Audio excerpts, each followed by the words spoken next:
What's up, Clark? Welcome to the show, man. Thanks a lot. It's a nice setup here. Hey, I appreciate that, man. We try. Yeah.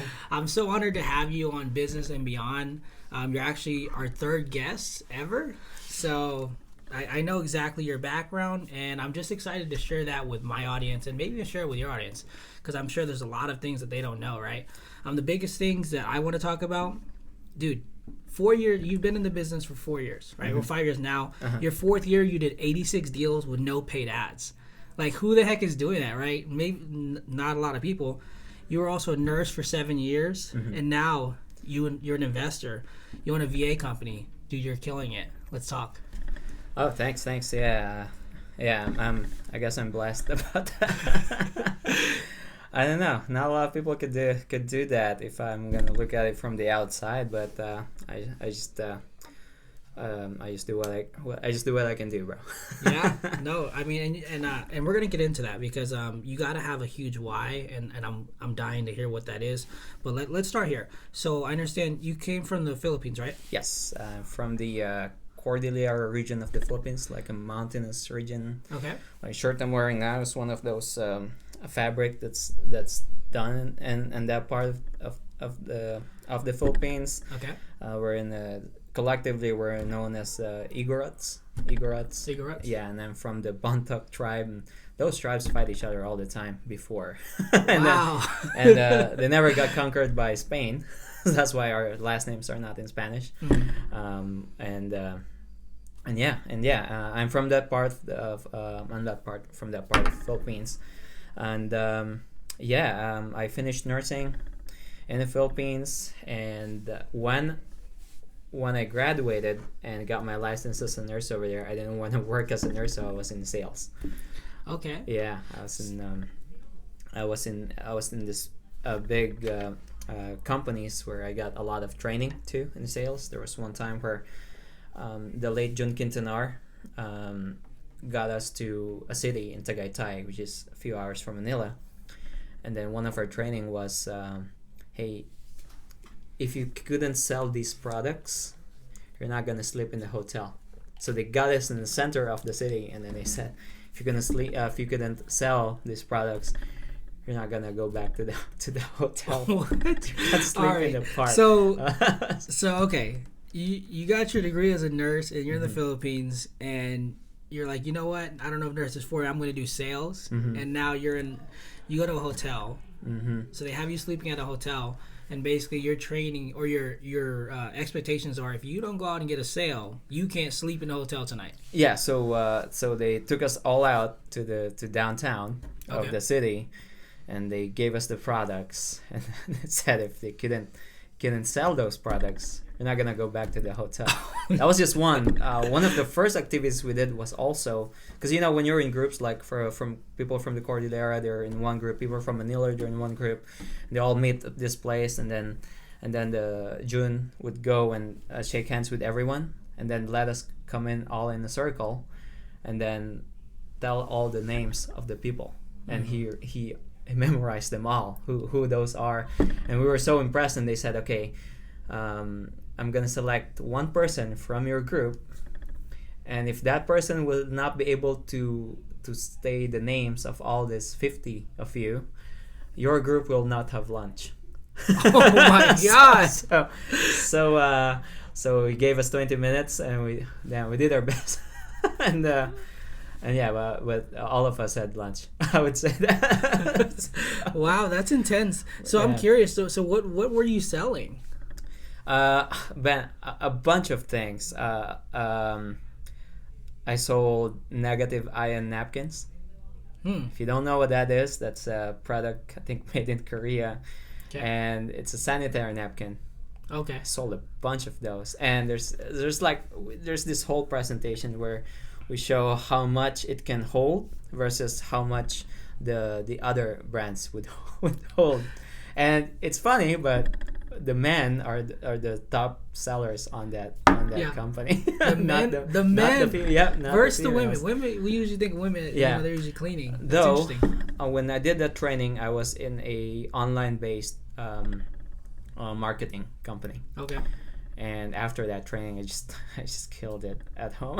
It gives you that like Superman complex that you can do this. Hey, you nearly slept in the city on a table, but you got out of there. It's something like if you did all this, yeah, you can do whatever you want. That was what it gave me on that training. They don't do those trainings anymore. Jun Kiat-ong passed away a few years ago, but that was the best training I ever had. Yeah, that's intense training. It is. Okay, so it's a training, and do you have to pay for that training? So he teaches you this, or what? Because he owned the company, we only paid like 500 pesos at the time. It's like $10. Yeah.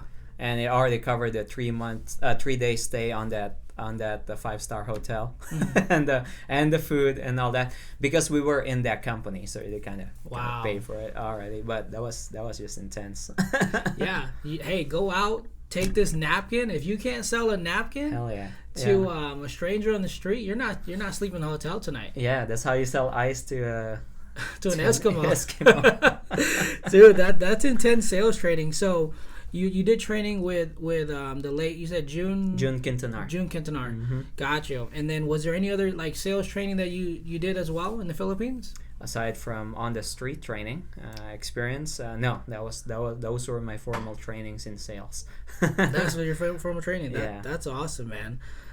So did you, when you told at some point, right, you're like, hey family, I'm leaving to America, like, how did they receive that? Oh, well, it's they wanted to. Well, yeah. So my mom came here in 2006 and worked as a nurse. Okay. She got her papers, then she petitioned us as her family. And my sister came first, but she had to go back to school. But I was the first one who would go there and stay. Okay.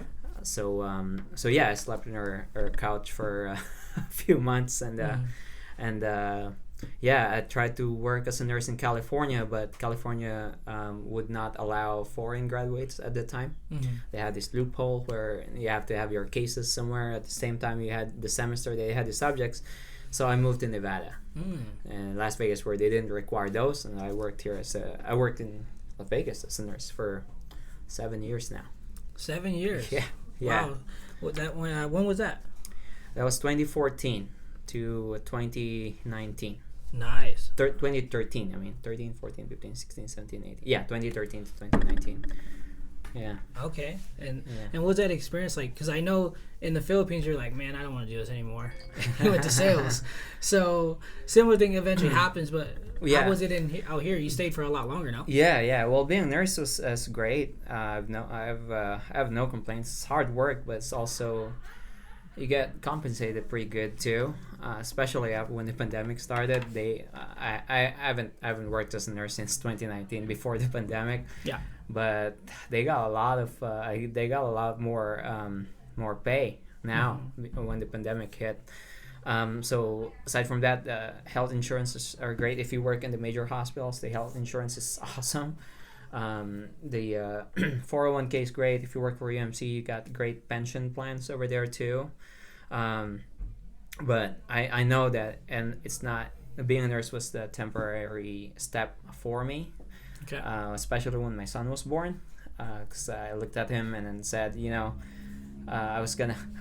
my son was born 2016, I looked at him and I was thinking, okay, well, I'm gonna tell my son, right, when he grows up. I wanted to tell him, hey, follow your dreams.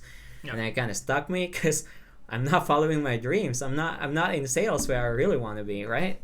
So that was my wake up call, and said, so my plan to be a nurse forever stopped, and I went in to become a real estate agent. I was already a real estate investor at the time, so I've seen how powerful real estate is. It can retire you. It could appreciate over time, and you can make a lot of money just by living in that house, right? Yeah. So that was the product I wanted to convey to other people. And back then, I've already helped a bunch of my friends buy homes. Never got money for it. So I was thinking, okay, I'm gonna do this, and I'm gonna do this, and and I don't care what happens, because I'm gonna die. If I'm gonna die without trying, I'll be bad. So if I'm gonna do this, I'm gonna do this with full effort. Yeah. You'll regret that decision. Yeah. It's so funny. Too often as parents or as leaders, we're like, "Hey, do as I say, not as I do." Right. Right. Like a lot of leaders, they're not practicing what they preach. So Correct. Good on you. So why was it real estate? Was it because you were investing in it, or why did you want to go into real estate sales? There's solar, there's car sales. You can sell, I don't know, makeup. You got the people in the mall. Right. I'm thinking about the people in the mall Right. who they probably can't go home until they curl somebody's hair. Right. So when I was selling a lot of other items back in the Philippines, you know how hard it is to convince someone to buy something that they don't need, that's overpriced, that they can buy somewhere else for cheaper, right?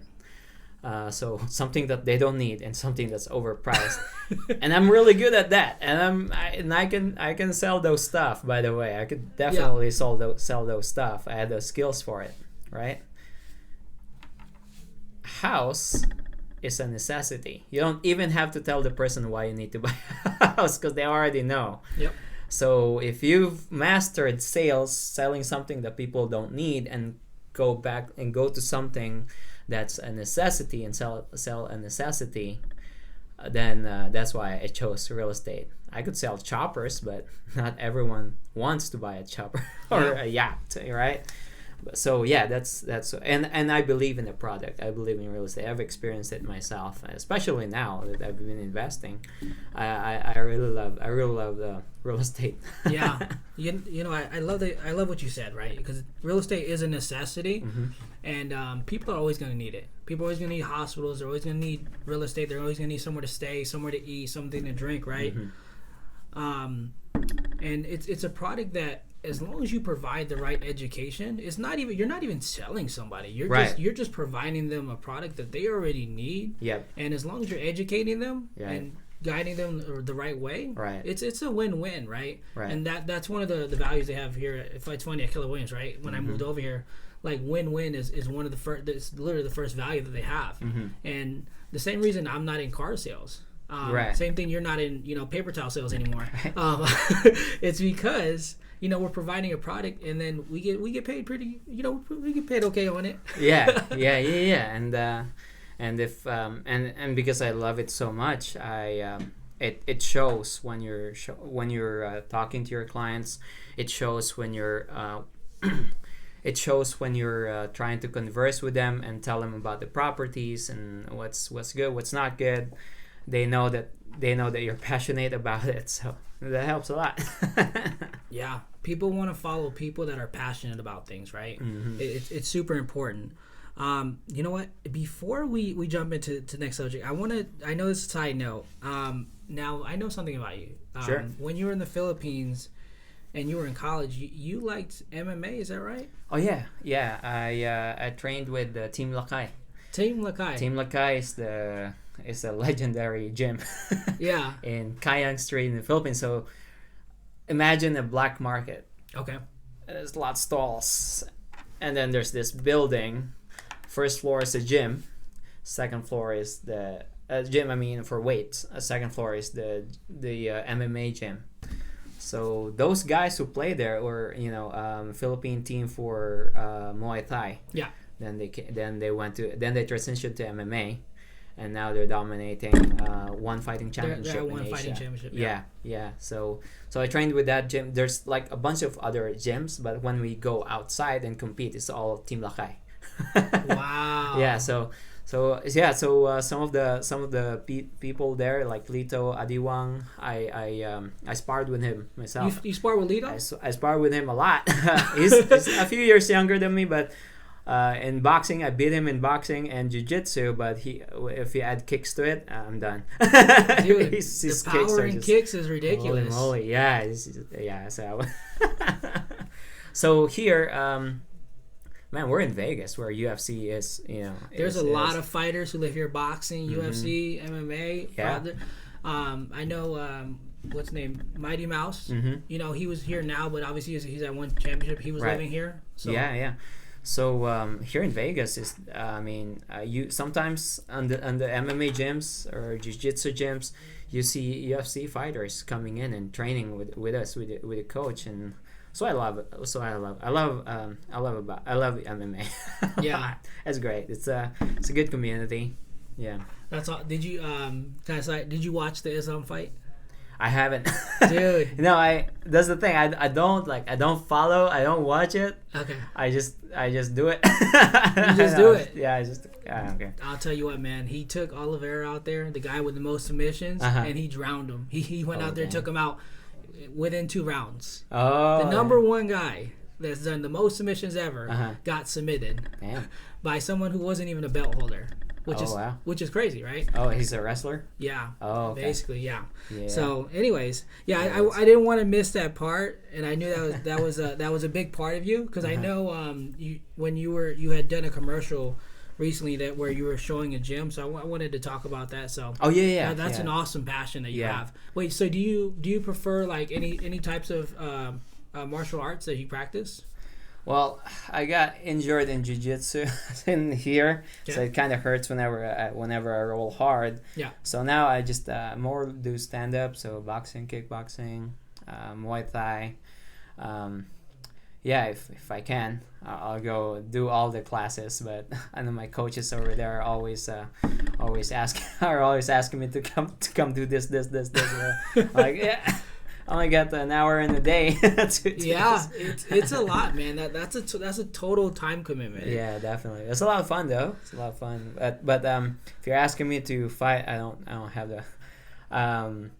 I don't have. So when I was in college, I was fighting too, and really I did boxing too, and boxing in the Philippines has a lot more money than MMA. Like, I could go there inexperienced and make like 5,000 pesos even if I lose, and if I win it's like 10,000 pesos, and then if you win, I go straight to Japan, where you'll be a someone who would have to lose unless you knock them out. Yeah. So that's how I do it. So they get all this they got all these boxers, right, and then they win local. They send them into to somewhere in Japan, and this Japanese stars that they're trying to get records for. They're trying to groom, yeah. They're trying to have a lot more wins for. You have to lose unless you knock him out. Yeah. Which is why Pacquiao knocks out people. He never had that, so that's why he's the one in a million. So, Pacquiao's a beast. Eight division champ. Hell yeah. Is he 8 division? He's just 8 division champ now, undisputed, right? Yeah. There's no one else that's gonna do that. To go up 8 weight, you see Canelo just tried to do it with Bivol, and he got worked. That's coming up next. Actually, on Saturday, Bivol's gonna fight again. But yeah. It's really hard to win a belt at 8 weight classes. Right. It's really, really hard. I think it's very rare. Well, he started when he was 16. I think it was his first title fight. He was like 116 pounds. I just got his first title, right? And then went up from there. And a lot of unified championships too. And wow, just amazing. Dude, he's a specimen, man. I remember him just fighting Keith Thurman like not too long ago, and him putting Keith Thurman on the ground. Right, and Keith Thurman is in his prime. Yeah, so just crazy, man. Anyways, all right. So now that we went into that, let's move into so real estate, right? Right. You've been a realtor 5 years, so in your 4th year, you closed 86 deals, no paid ads, right? You're not paying for Zillow, Realtor.com, any of these online platforms. You're doing this organically. Oh yeah. So I mean, what's the secret sauce? Like Thousand Island? What are you using, man? I bring them something to drink at our first meeting, and just close it from there. That's it. I never been really a fan of paid ads. Okay. Because a lot of people are doing it already. Yeah. I mean, you Google realtor something, and then there's a lot of ads. So I'm hitting people from my own marketing through social media, wherein I provide a lot of value on my videos. I'll provide a lot of tips for them when they're buying or selling a house on video, and I reach out to them directly on my platform. So no one else is doing that because that's a lot of work. Yeah. And I love doing that, by the way.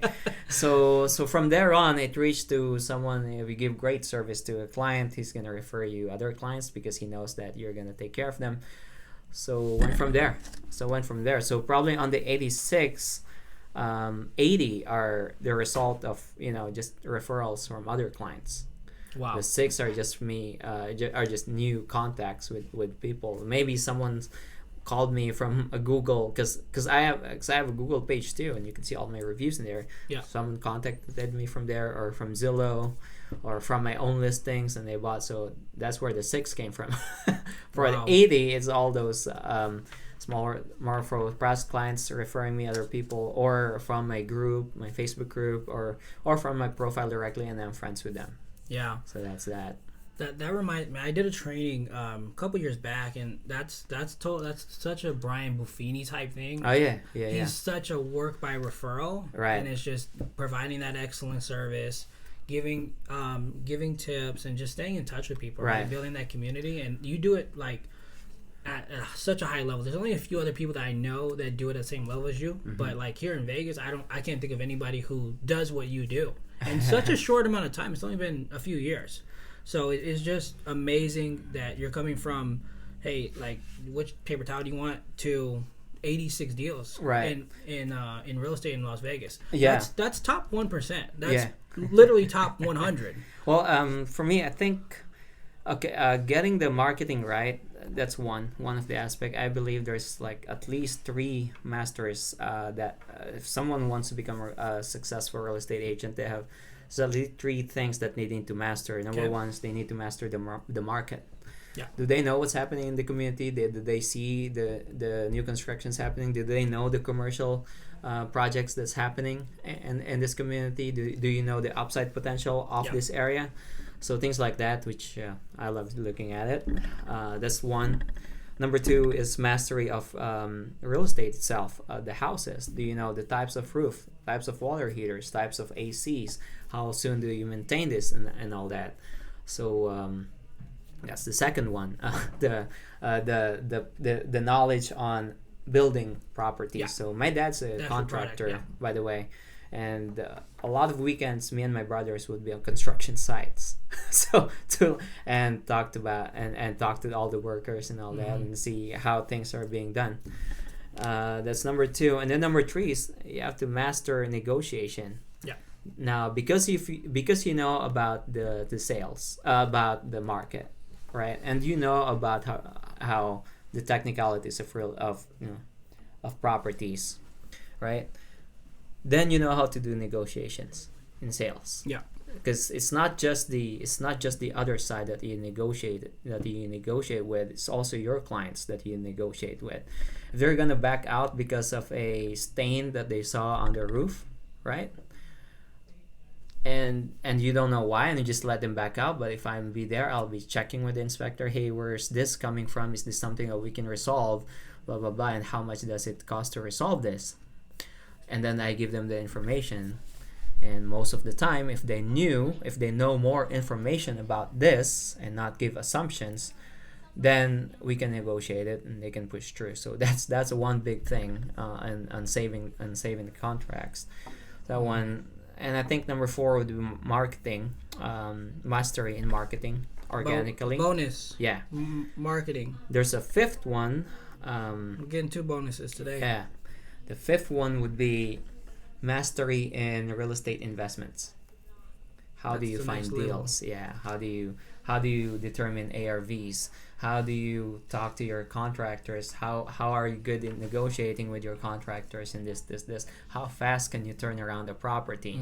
So if you have all that, he'll be selling a lot of houses.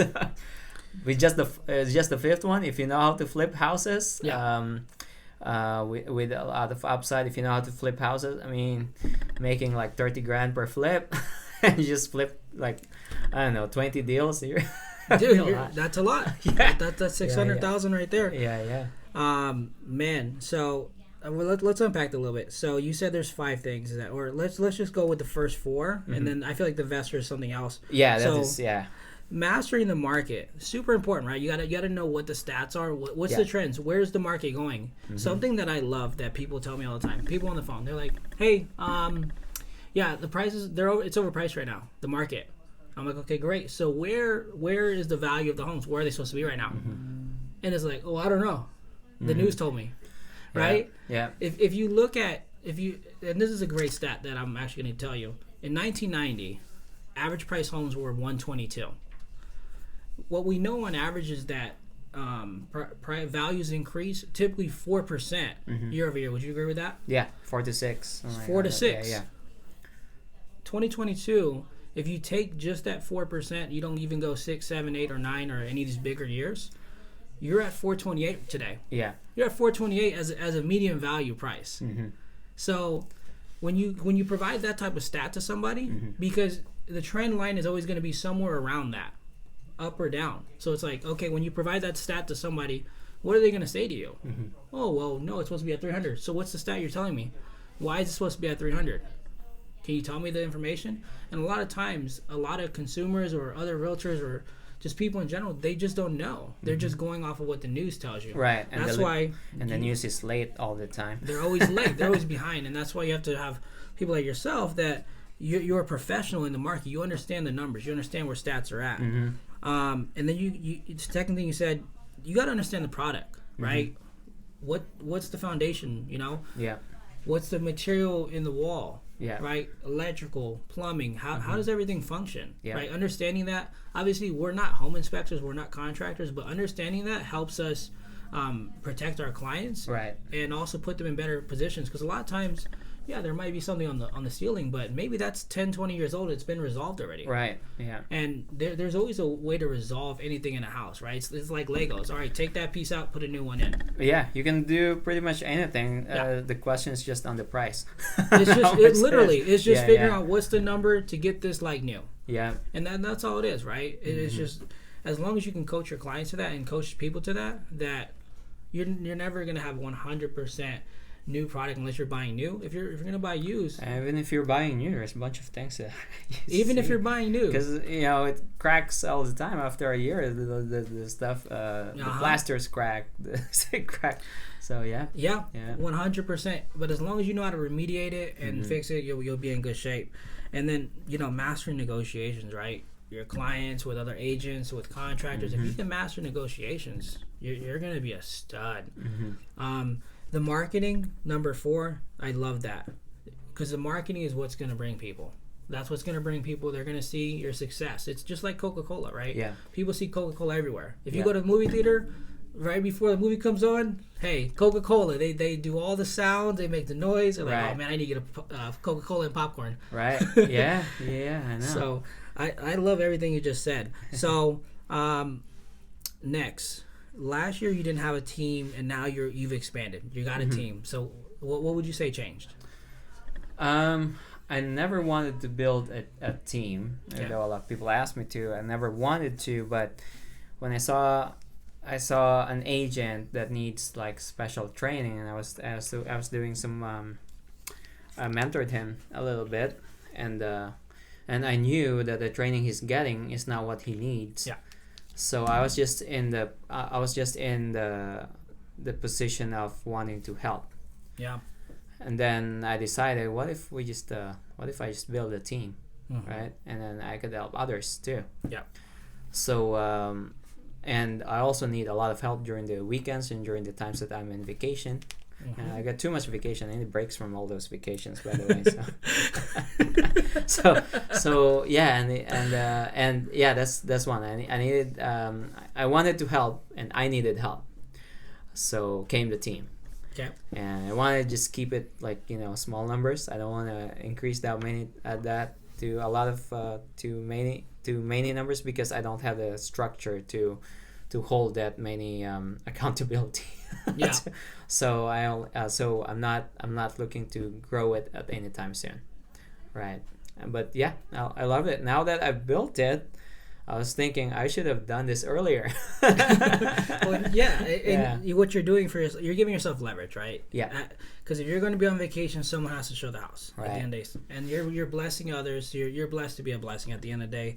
and that's just a beautiful thing. And the 80 people that you help, or 86 people you helped last year, that's just some of them. It's their first step of their investment, and maybe some of them, maybe that's their second, third home. And if you can help teach all of them how to become investors, dude, how many families are you gonna bless because you were able to help their parents become, financially free through real estate. Especially people of my age, millennials. Yeah.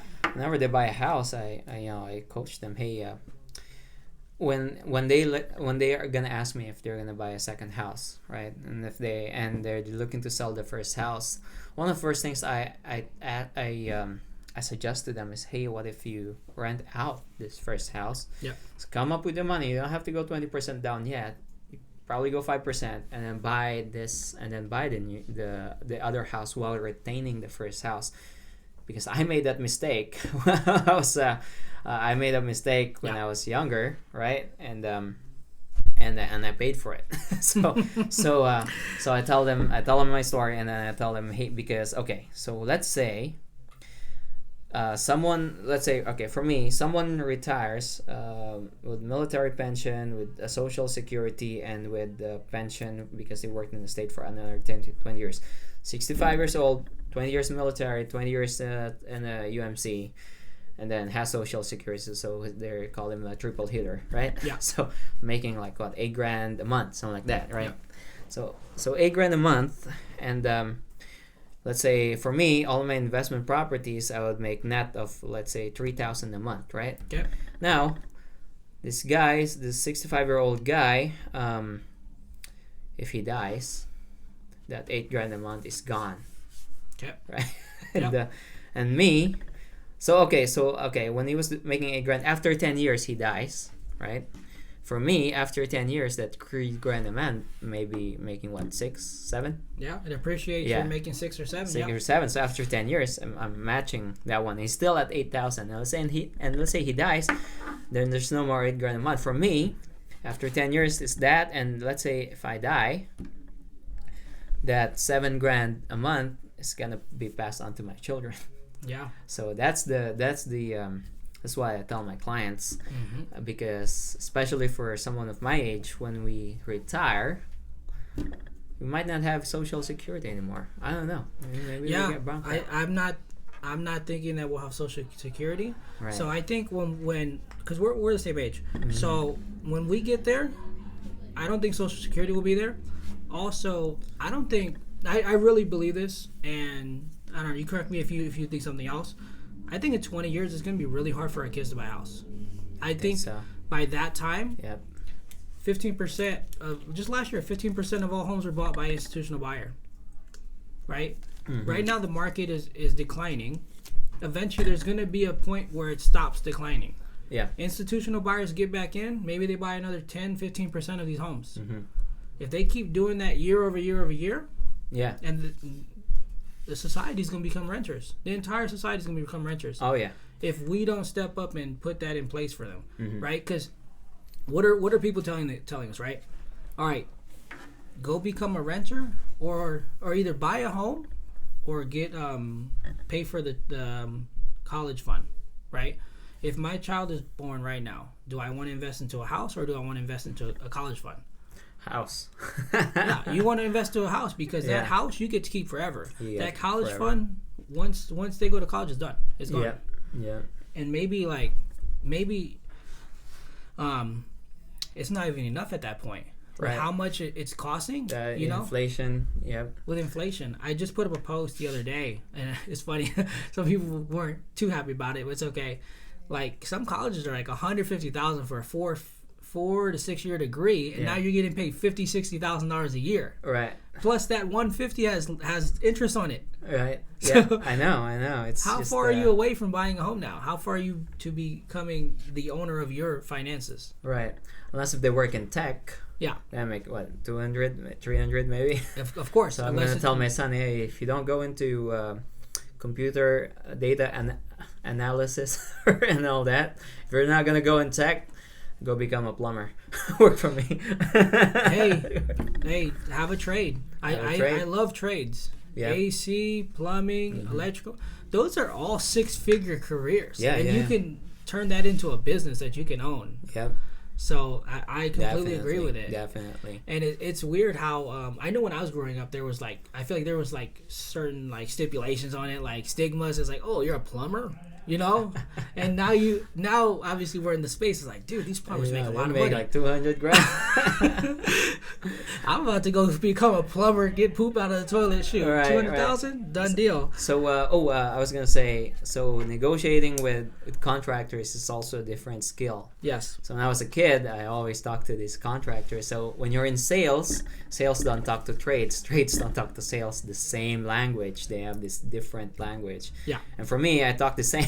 I talk both for the trades and for the sales, and that's I think that's that's also my difference with a lot of other realtors. I know how to talk their language. It's important because we all have different communications, right? Mm-hmm. I mean, even with love languages, I think there's like 5 of them. So I feel like if you can communicate to your clients the same way, oh, this is what makes you happy, right?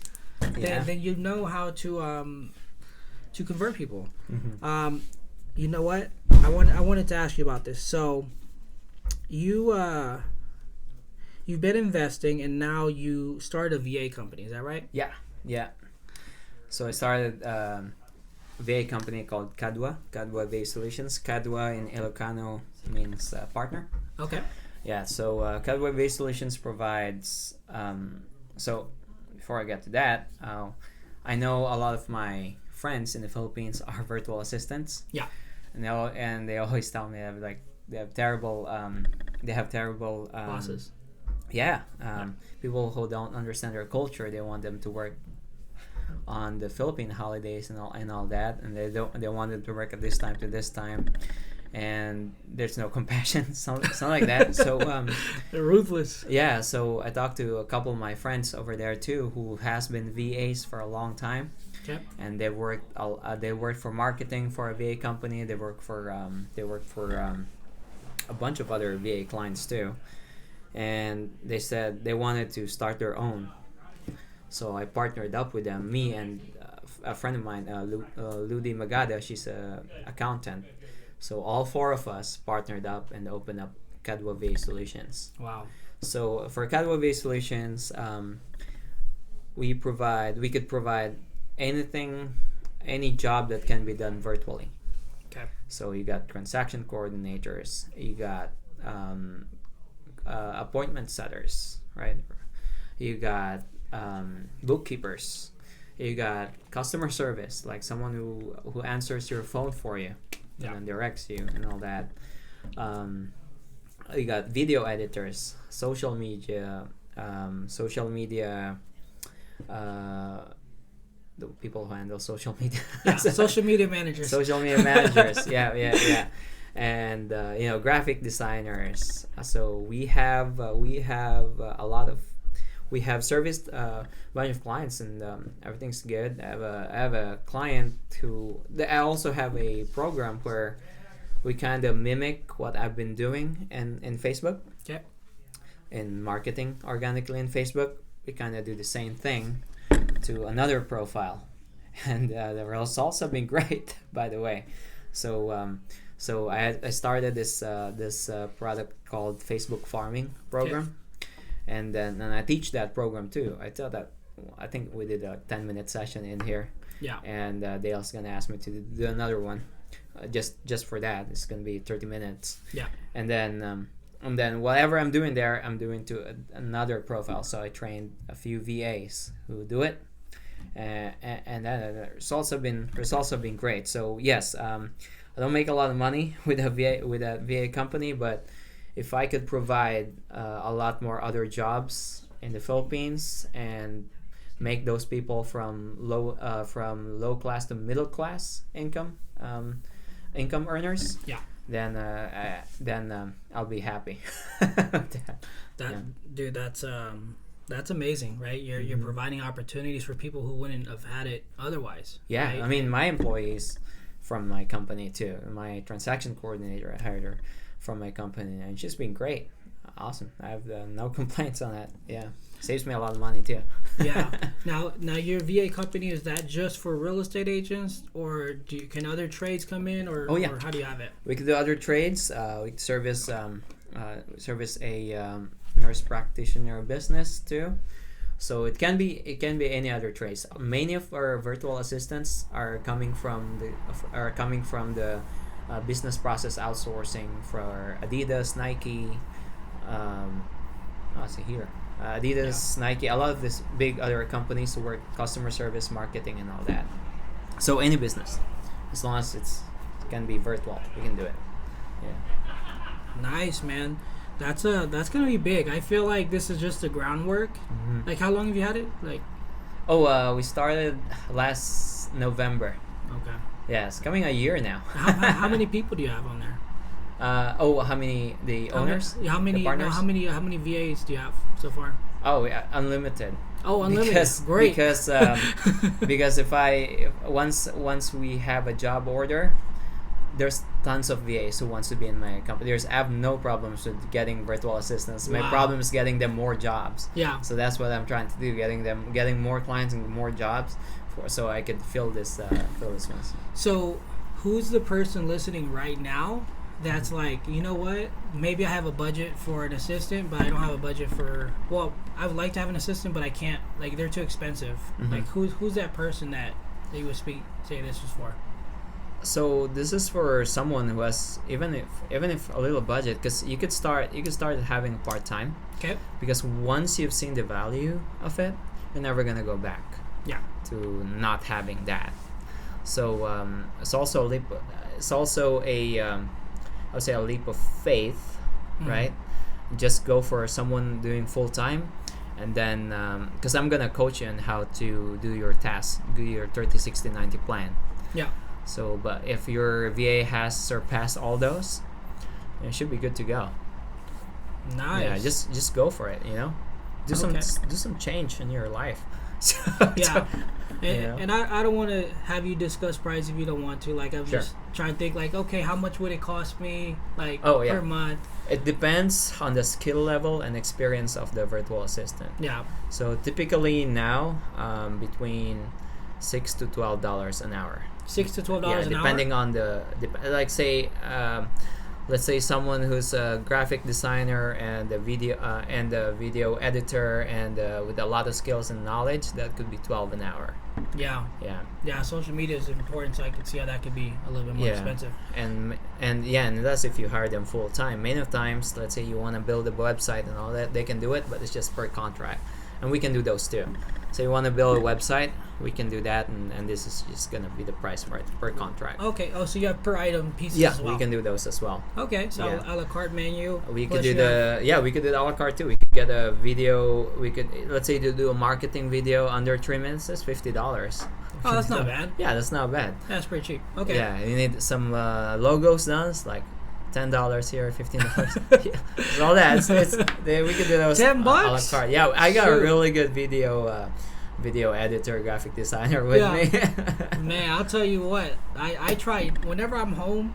And my wife's like, let's go out. Like, if I just step out the door, I already know I've lost $200. Like, I don't know what happened. Like, we went to In-N-Out, they robbed us. Like, I don't know.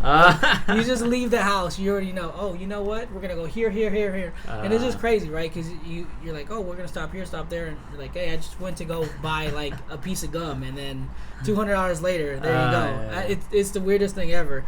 So I'm sure people have extra money for that. Mm-hmm. So cool. Well, here. So so the VAs right now in your business, you said they were helping you basically Facebook farm, is that right?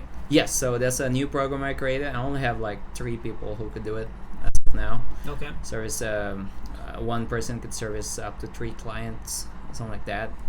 So we have a few clients on, but it's a delicate process where we do the posting, the stories, we get the videos, we post it, we message the members, we ask them first, hey, these are the friends that we have requested, let us know if this is okay or if we need to cancel someone out. Are we okay to send this message? And we send this message in. It has to be approved by the owner first, because what if it's her ex? Oh yeah. Pineapples.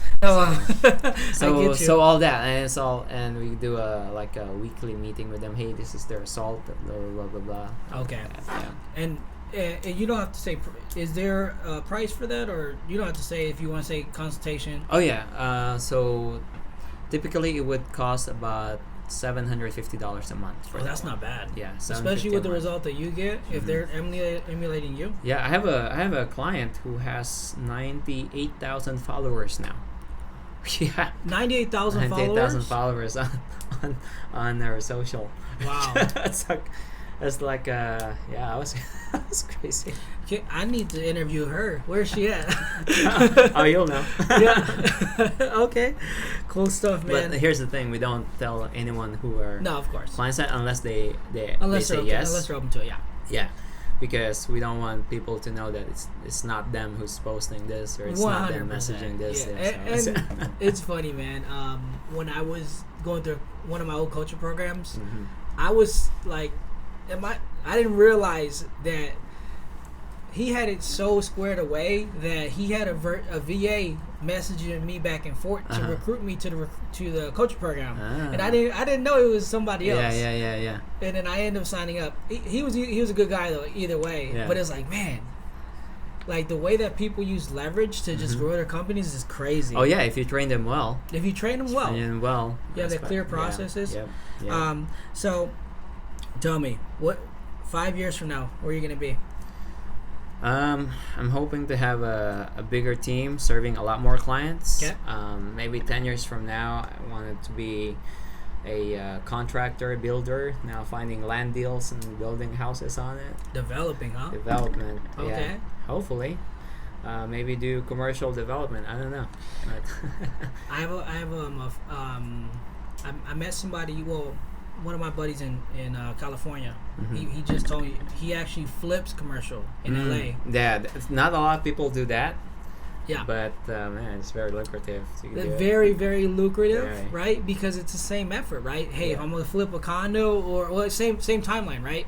Whether I'm flipping a condo, a house, a building, it's all the same timeline. It's just at a massive scale, right? Yeah, and then or they could flip it and rent it out. Then with commercial, it can be vacant for 2 years, but once someone's in there, they can be there for a long time now. Yeah. You're finding the right tenants, yeah. So that's awesome. What's a few more questions? So it sounds like helping people is very important to you. So is there a why behind everything you do? Yeah, I guess the why is I wanna live where I get the most I wanna live in a way that my highest potential is seen. I love that. So I don't think my potential I don't think I'm at my highest yet. Okay. So I'm working on it. But I want to see where my limit is too. Yeah. So. Yeah, I can definitely appreciate that, man. I've heard the story a few times, right? It's like when you get to your deathbed, is the person that you meet there, is that person happy with what you've actually done with your life, or is that someone else? Did you leave a lot on the table? Yeah. So when I was working as a nurse, I saw two older nurses, husband and wife, worked as nurses all their life, and then the husband, I saw him, he couldn't even walk anymore. Like one night he couldn't walk, and he's one of the best nurses I've seen, and placing IVs. Yeah. And when I'm having trouble, I ask him, "Hey, can you come here?" And then I saw him already limping, and then he couldn't work anymore.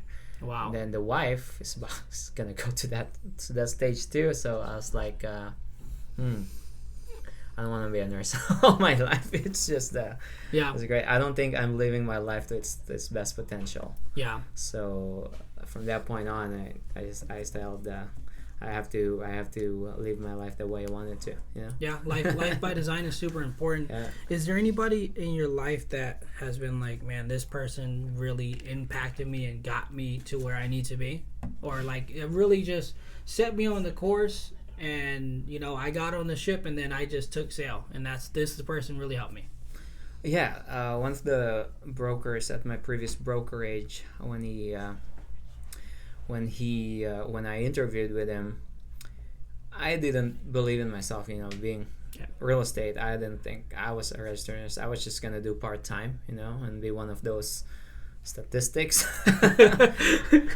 So and then and I felt that he did really believe in my potential based on the way that what I told him, and then and I didn't believe it myself, but he was right. He was right on what he told me, and that was one of my best inspirations. Yeah, they say that there's only two people you need to believe in you. It's yourself and then someone else. Yeah. That's it. That's it right there. So, book. I always like to ask everybody. Sure. If you had to recommend a book to the audience, what would it be? If you're starting in sales or entrepreneurial, if you want to be a really good, or just personal development. Yeah. There's this book called How to Win Friends and Influence People by Dale Carnegie. Dale Carnegie, master. It's not about sales, but it's about how to converse. Yeah. How to have conversations with people, and if you're in sales, that's what you really need. And how to win friends and influence people is how to get people to understand you, and how get the people to listen to you. Not forcefully, but they have to listen to you because you've done this, because you've done the homework on it. It's a great book. I wouldn't want to. I don't want to. You don't want to spoil it. Yeah, I don't want to spoil it. So. It's a great book. I read it like once a year. Yeah, it's a good one. I'm pretty sure most listeners have read that one because it's one of the big like personal development ones that you start off with. Like you got Rich Dad, Poor Dad. You have all these different personal development books, and that's definitely just one of them. The 4 Agreements is really good. Mm-hmm. So is there any quote or saying or phrase that you live by that you're like, man, I love this quote? That's what I said. Just live your life at your highest potential. Yeah. Because a lot of people, I think, are stuck in where they're at because they're trying to do something that they're not meant to do. Mm-hmm. Like if you see a fish trying to climb a tree. Yeah. That's where a lot of people are. You see a monkey trying to swim fast, like a fish. That's where people are stuck. But if you're able to find what you really want to do and double down, triple down on it, and you're happy with it, then that's I think that's the thing. And a lot of us are built differently, so a lot of us have different specialties, and a lot of people excel in different. Like even as a realtor, so a lot of people are really good at cold calling. A lot of people are really good at door knocking, open houses. I know I'm not good at that, but I've tried those. And I'm really good at social media. So once you find what you really want what you enjoy doing, what you feel like you could do it for years and years, double down, triple down on it. Don't try to go for the other stuff because you could be missing a lot if you're not focusing on what you really excel in. Yeah, that's awesome, man. Just what you said was super powerful right now, right? It's like a fish can't climb a tree, right? Mm-hmm.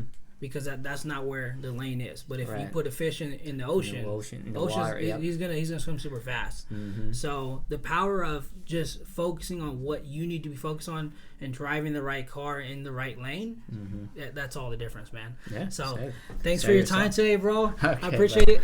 Thank you so much. Yep. For See you next inviting one. me. So don't forget, like and subscribe. I'll see you guys next time. See ya.